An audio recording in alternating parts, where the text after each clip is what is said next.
Hello, fellow hitchhikers. This is Digital Watches Are a Pretty Neat Idea, a podcast with your hosts, Jeff and Bryan. Now, this is going to be your first time listening to this strange new podcast, so I want you all wrapped up and snug and warm and no playing with any naughty bug-eyed monsters. Sorry, I think we might have been better off with Siri or Alexa. Right. Who said that? We are not starting this podcast until whoever said that owns up.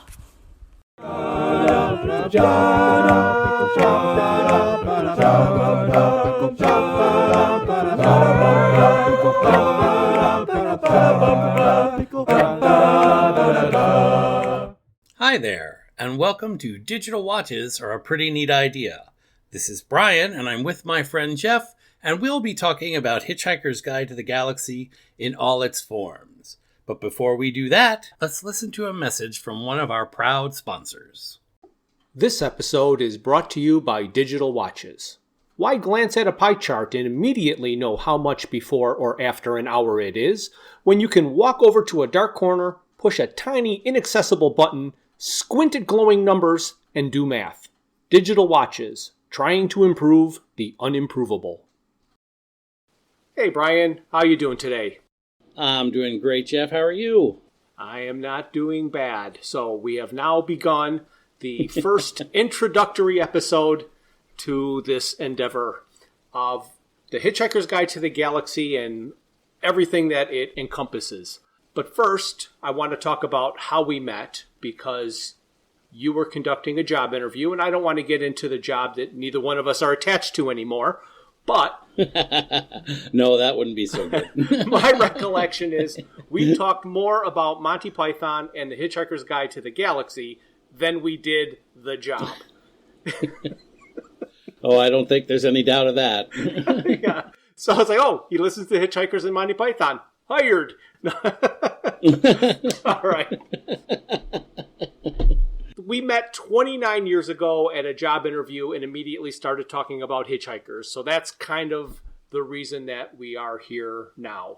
Earlier when we were discussing this, I said I was never going to just ask you a question and put you on the spot. And here I am, first episode, I'm going to do it, but it's not going to be a tough question. It's, okay. What does Lorraine think of you doing this?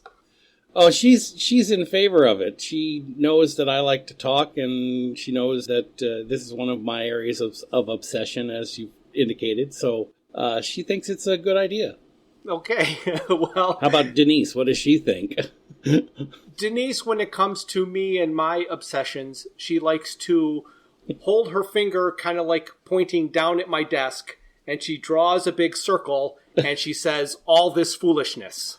So this just gets lumped in to all this foolishness. Okay, so maybe in the back of her mind, that's what Lorraine is doing as well. It could be, but Denise puts it right there on the surface.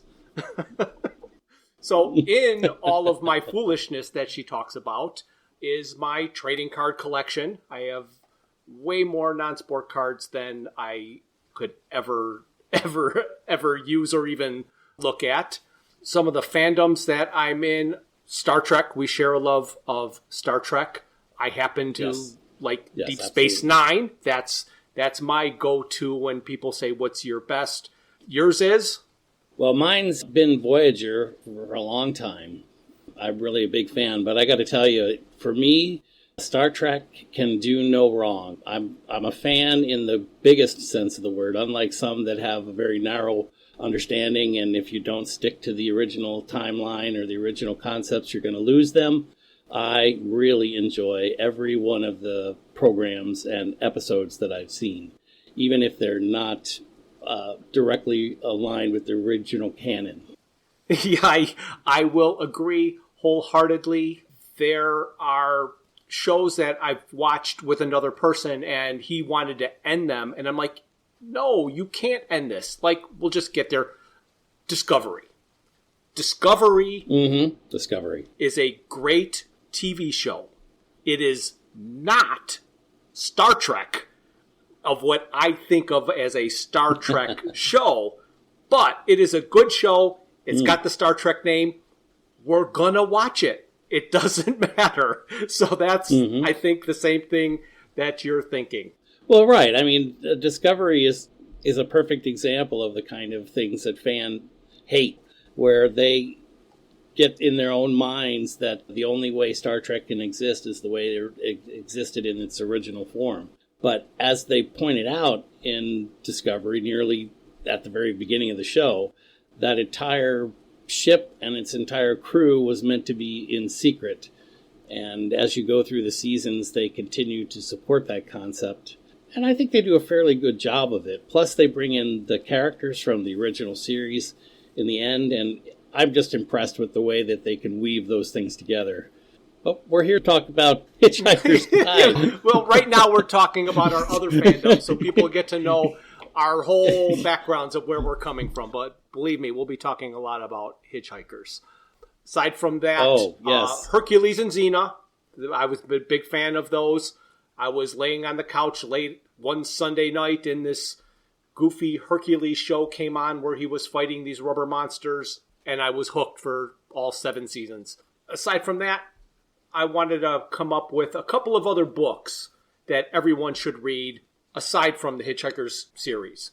So a couple that I wrote down were Ishmael by Daniel Quinn, Stranger in a Strange Land by Robert Heinlein, Milroy the Magician by Paul Theroux, The Sparrow by Mary Adoria Russell, and Prodigal Summer by Barbara Kingsolver. Is there any other books that you want to throw and add to that list? Well, that's a good question. Recently, I've been reading some suggestions by other people, and I just finished reading Carlos Castaneda, and I found it very interesting. I always recommend a book, Spell for Chameleon, by one of my favorite authors, and now the name slipped my mind. Of course it did, yes. That's why I have notes on my screen with everything all written out. How tricky you are. You actually brought the actual notes. That would have helped, you know. But to talk about books, I think I need to back up just a little bit and say, generally speaking, when I started my reading phase, which oddly enough would have been not until like the 7th grade or so, I read books that other people suggested to me, and my sister was a big influencer on the books that I read. Oh, and by the way, the author's name is Anthony, I just remembered. Okay. So I've read a great deal of books that I find very interesting. Stephen Donaldson, I think his name is, has written a couple of books that I really recommend. Necronomicon, I think is the name of that book. It's about the world of understanding ciphers and understanding code breaking, that kind of thing. We've all seen The Evil Dead. We know what happens when you read the Necronomicon. Well, you know what? And I'm wondering if that's the correct name of that book now that I've said it out loud, you know? You know what? Now that's going to drive me crazy because I didn't come prepared, so I have my books are in my other room. I'm not in the room with the books, so I can't look up at my shelves. Oh, good. Even better. I'll keep asking you more book questions. I think it's a Cryptonomicon. Is it? Okay, that might be. And he's written a number of books, Stephen Donaldson, that I find absolutely fascinating. Gosh, I wish I could think of some of the others that were inspiring to me. Oh, I know. What was that book that I told you to read about the Captain Crunch? Do you remember that story? I vaguely remember it, but I do not remember which that was. Okay, well, there is, and I was so obsessed by this, there is such a phenomenal piece of writing that just blew me away to the point that I became obsessed with it, about a bowl of Captain Crunch. And I believe that it's in one of Donaldson's books, and I actually went to the point of getting it copied over into a computer file so that I could just reread it so that I could try to memorize the whole thing. But I'm telling you, if that doesn't tell you how weird I am, I don't know what else will. Yeah, that kind of sounds like something that I might do. When speaking of authors, I became fascinated by Clifford Simak, who basically started his career back in the late 40s, early 50s, and wrote books through the 80s. It's a guy you never hear of. his works aren't made into all kinds of movies and all of that, but they're just beautifully crafted books, in my opinion. And I remember you have a story about the werewolf principle, which I hope you share in a minute if you remember it. But I have one about one of my favorite, which is a book called Shakespeare's Planet. I have been trying to get Denise to read a Clifford Simak book forever, but she has, like, all this foolishness, remember, that she has no interest in reading any of my stuff. So we were going on a long 7-hour car drive. I've got it on audio. This is a great time to, get her into Clifford Simak. And so I took one of my favorite books. Yeah, you have a captive audience. Yes. Put it on. We're on our way. We're about a half hour into our trip, and she looks over at me. She's like, did I do something to you that you feel the need to get back at me? And I'm like, how can you punish me this way? Yeah, it's like, so what did I do that you're going to make me listen to this for 7 hours? Our Venn diagram of common interest really has a very narrow overlap. But do you remember the werewolf principle story? I don't. My memory is kind of odd. If you jog it, I probably will remember it all. But the werewolf principle? Yes, you were probably reading it at work while you were babysitting somebody else, and you were at a spot that was pretty tense, and somebody came in the room or something and scared the bejesus out of you. Now that you mention it, I do remember that story. It was quite a long time ago. Oh, yeah, but it's one that I've never forgotten because I thought it was great. All right, did you want to get up and go and do something? Is that what I saw you doing? I want to grab something real quick because I want to tell you a story. Okay, so I don't know if I can put this puzzle back together or not. I got my authors all mixed up here. The author of Cryptonomicon is actually Neal Stephenson. Okay. That book was actually recommended to me by my father. Once I read that, I became obsessed with Neal Stephenson's books. And the story that I was going to tell you was about another Neal Stephenson book that he just wrote a couple of years ago. Let me see if I can find the name of it, because I couldn't find my book lying on the counter. Oh, right. So he wrote Snow Crash and Anthemium, and the one I was talking about was Seven's Eve. And Seven's Eve is a really interesting story. Well, it's about a cataclysmic event that destroys the Earth. My wife and I were traveling together, and it was another audiobook story. We're traveling along, listening to this unabridged version of the Stevenson book, and it starts off where the folks are trying to figure out how they're going to survive this cataclysmic event, which the moon gets destroyed, and then the destruction of the moon results in the destruction of Earth. And so they've got so many years to try to come up with a plan to save the world. And it seems like a normal kind of science fiction-y story because it's talking about, well, we can drill into the earth and we can live inside caves, or we can go to the bottom of the ocean and live at the bottom of the ocean, or we can go out into space and live in space. And most of the story is really about the colony of people that decide to go out into space. You read the book, you listen to the story, and it talks about this group of people that go out into space. And in the end of that sequence of events, only 7 women survive the space travel. Okay. They're living out in space, and these 7 women are the last 7 people alive, because the Earth, of course, has been completely destroyed by a hail of comets and that kind of thing. So those that went into the ocean, they didn't survive. Well, the story is primarily about the folks that are out in space. Okay. That's a good question, and they actually do survive. Oh, okay. But, well, I mean, it doesn't. I suppose it gives it all away. But what I thought was funny was, oh yeah, spoilers. Right, your wife and my wife are quite different in that respect. But we're listening along, and normal travel time, and we're 4, 5, or 6, or 8 hours into the travel book, and all of a sudden you turn the page in this book, and it's 5,000 years later. Okay. I mean, it takes a huge jump from the 7 people surviving in space to the next events in the story.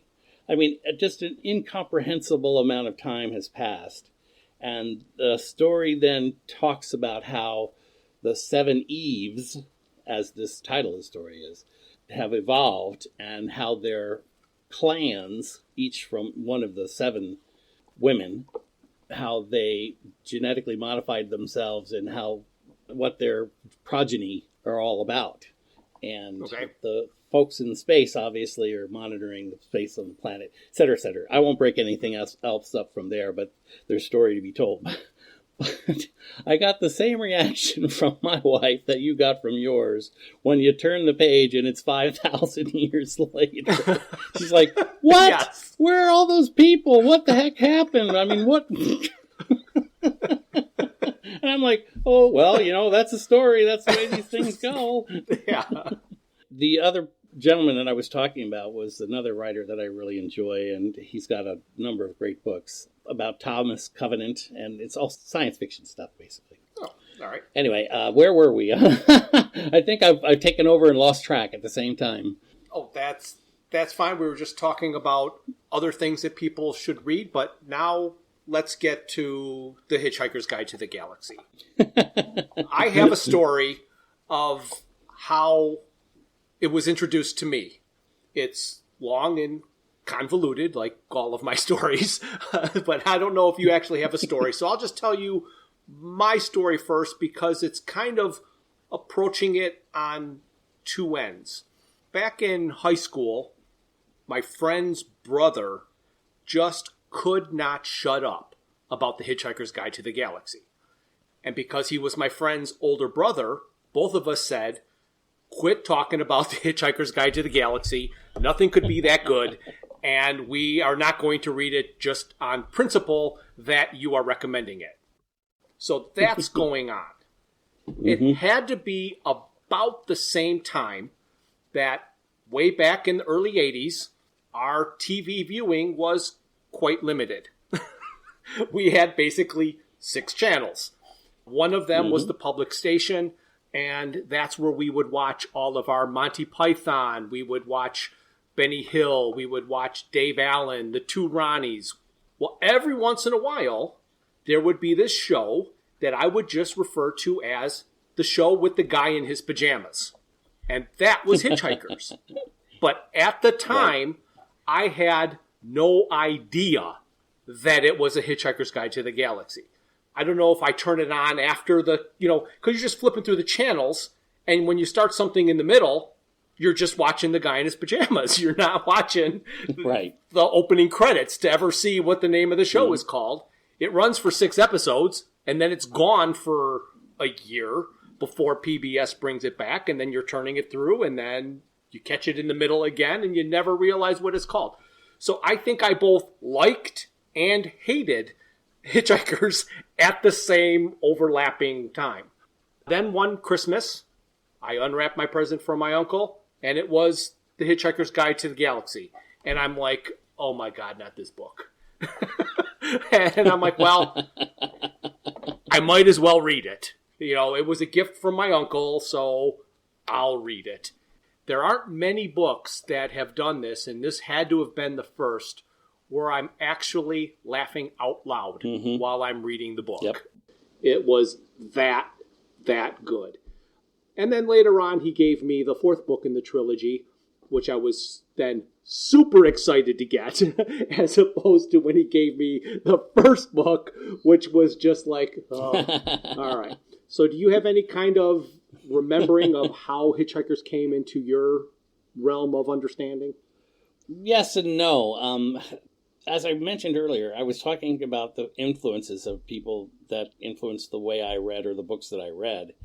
And I would have thought this was the kind of thing that my sister would have started me on, but she doesn't even care to talk about this book at all. So I know that she didn't read it. And I believe that my first exposure to it would have also been on the PBS channel. And I know that I watched, I stayed up nights and turned it to the UHF channel, whatever I could do to get that channel in tune. Even on my black and white TV, believe it or not, in my bedroom. that I could watch Monty Python. And it had to have fallen around that same time that the Hitchhiker's Guide came out. But if you look back, I believe that was 1981. Around there, I think that the book was released. Isn't that right? Or do you know? Did you look that up? In October of 1980, the book was released in the United States, and then 1981 was paperback. Okay. Right. So I can tell you for sure that I read the paperback. I know I did. And I've been looking back because I almost felt like if I had a tangible reminder of the book itself, I could actually remember how I started reading it and looking into it. But the fact is that 81 would have been a pretty transitional year for me. I would have gone off to college, so I would have been back and forth from home. And I know that this was a book that I was so impressed with that I probably gave it to someone to read. And it's not in my library anymore. Many of the others are. But one of the unique aspects of my story with Hitchhikers is that, as you know, with our job that we both shared in various forms, we had a lot of road time. So I have all 5 of the novels in their unabridged version read by the author on audio tape. And I listened to that continuously for years, I believe. So that's one of the reasons why it was easily brought to mind, is because when I had to travel for my job, I easily could have been traveling for 4 or 5 hours at a time. And books on tape were a phenomenal way to keep your mind focused and that is one thing that you instilled on me, I think, right from the beginning. And you're like, and here are a couple to start you out with. Now, they were not Hitchhikers books. You weren't going to part with those, but no, you part with a Stephen King book. And right. So, yeah, I got hooked on audiobooks immediately. And yes, I actually have the digital copies of all of them, so I can listen to them on my phone. Well, oddly enough, I lived in Grand Haven, Michigan for a while, and those books are actually recorded in Grand Haven, Michigan, or at least digitally mastered there. I think maybe the books by the authors are probably read from their own locations, but books that are read by readers were done right there in Grand Haven. I literally recall driving up to their, well, it was really a warehouse with a reception room, and purchasing books directly from the secretary sitting out in the desk saying, "What the hell are you on? And how can I help you?" I'm sorry, sir, but I need we're this not book a store now. I'm not going to wait till you give it to a bookstore. Take my money and shut up. You can keep it. Just give me one of those books. And I did. Yeah. That's right. I know that those books, The Hitchhiker's Guide on audio by the author, came out many, many years later. I know that even at that point when I hired you, I was probably listening to those books on tape when driving to Chicago, because Chicago was probably one of my we were kind of on the fringe of the territory for you. The next thing on my list here to talk about is the name of the podcast. Maybe we should have started with that, huh? No, absolutely not. It's the big finish. Okay. So the name of the podcast came into my head. I wanted to do this podcast with you, so I was like, well, we do need to give it a name, and I like this name, but I really want to have a discussion of possible names, which then turned into I want to pretend to have a discussion about possible names, but force this one in there to, oh, by the way, Bryan, I've already named the podcast, unless you've got some kind of an absolute objection. But the reason that I took it is, even though the radio series was first, and it's not the first thing of the radio series, of the book, which is the first thing I was exposed to, because remember, I didn't realize it was the Hitchhikers when I was watching it. It's the first joke. And not only is it the first joke, but in my head, it's one of those perfect jokes because there's multiple interpretations. I was looking at a website where somebody was talking about all these years I misinterpreted what this joke meant. And the first thing I thought was, you can't, because the joke is crafted because everybody can put their own interpretation on what it means. Mm-hmm. So there is no wrong answer. Yes, Douglas may have had some idea, and he has expressed what that idea was. You're making me now do math to tell time rather than just looking at two hands. You've made things more complicated and think it's an improvement. So that was his.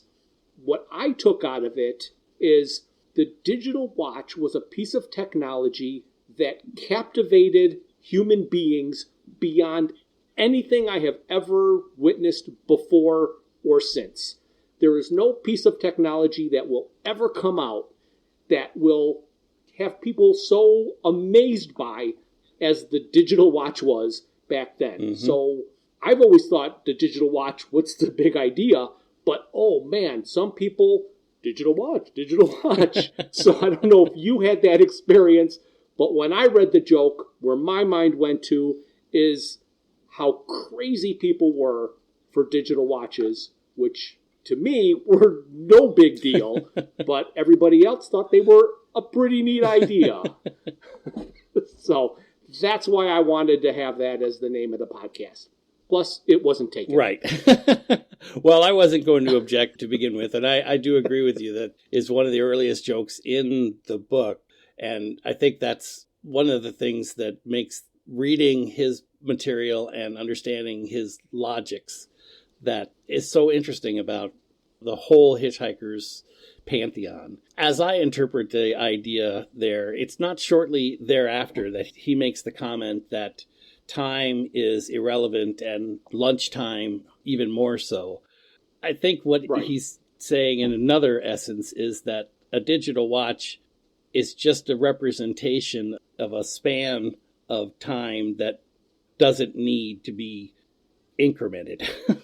I mean, it's a falsehood that exists throughout any linear life. And that, to me, is part of what makes it really a unique thing in the story. And I do appreciate the title of our podcast, and I hope it brings joy to some folks as much as it has to us. Yes, me too. I do have to tell you, I reread the first few chapters of the Hitchhikers before we started. First time in rereading it, I read a line that jumped out at me, which I know we're going to end up talking about eventually. But he mentions that Arthur's friends were all in advertising. I don't know if you picked up on that, and but you really wouldn't, unless you went all the way to the end and back. And I don't know how authors can do that, where they, in the first chapters of the book that has, 5 books and so many chapters and so much content, how he can put a word or phrase or a comment into the beginning of a story and have it wrap all the way to the end of the story. Yes. It just boggles the mind, because I don't think he intended it to be 5 books. I'm not even sure what he intended, but it's funny to me that here in the first chapter of the book, he comes back and does a little foreshadowing of the end of the story. Yes. And that's the type of thing that just absolutely amazes me when they do that.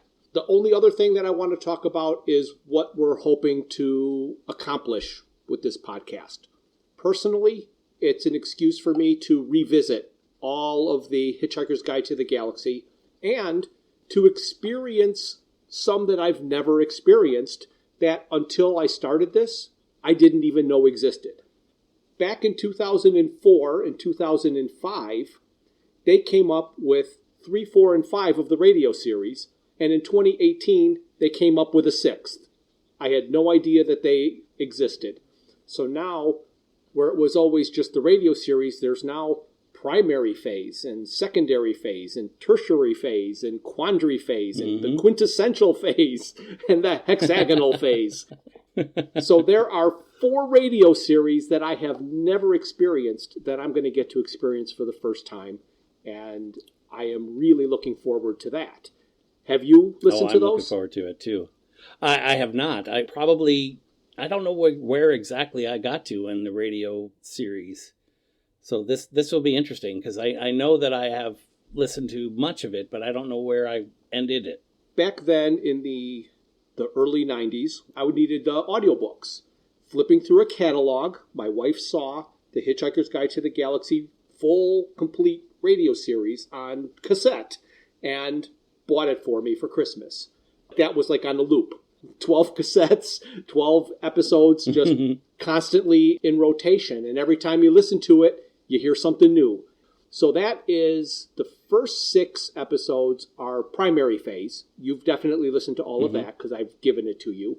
Episodes 6 through 12, which you've also listened to, are secondary phase, which vary quite differently from the book. This is where it takes off and just goes in a completely different direction. Right, and I know we've talked about that. So that's why for our absolute first podcast where we talk about content, I just want to do the first 6 episodes, which is now considered primary phase, and we're going to do a whole nother episode for secondary phase, just because it has very little to do with the existing books.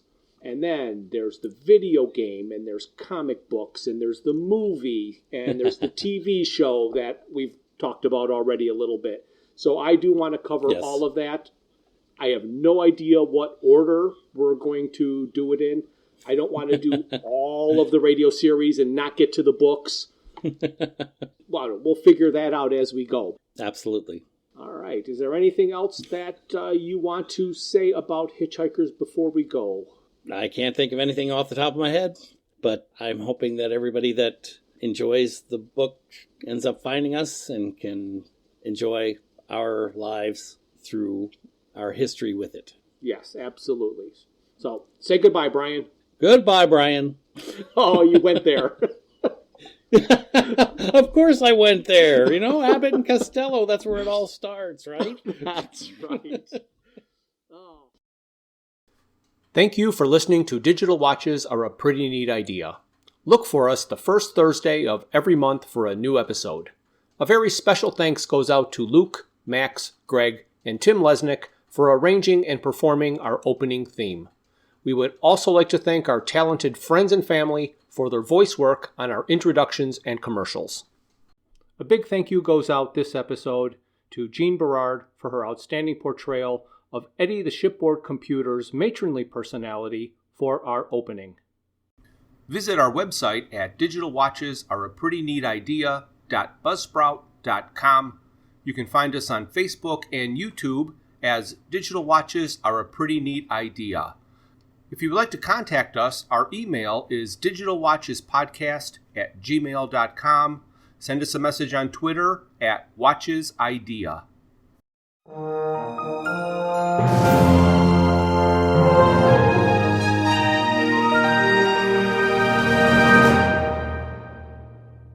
This has been a Fruits for Thought production.